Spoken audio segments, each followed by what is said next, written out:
বহু বছর পর আবারও কিরণমালা সবার মাঝে ফিরে আসছে। কিরণমালার নামটি শুনলেই মনে পড়ে যায় সেই রাক্ষসী রানী কটকটির কথা, যার সাথে যুদ্ধে লিপ্ত হয়ে কিরণমালা জয়ী হয়।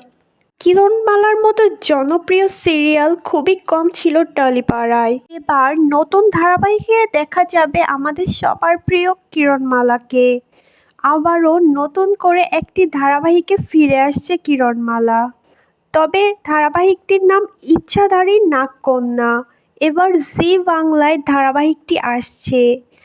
মূলত নাগকন্যা হিসেবেই এবার রূপমারাই সবার মন জয় করে নেবে, তা বলার অপেক্ষা থাকে না। আশা করা যাচ্ছে কিরণমালার থেকেও এটা বেশি হিট করবে। ব্যবসা সফল ধারাবাহিকগুলোর মধ্যে কিরণমালা ছিল সব থেকে উপরে। আবারও মনে হচ্ছে সবার মাঝে ফিরে আসবে সেই আগের ধারাবাহিকটি। তবে সেই আদলে না তৈরি হলেও ধারাবাহিকটি সবার মন জয় করে নেবে, সেটা বলার অপেক্ষা থাকে না। কিরণমালা ধারাবাহিকটি আপনাদের কেমন লেগেছিল?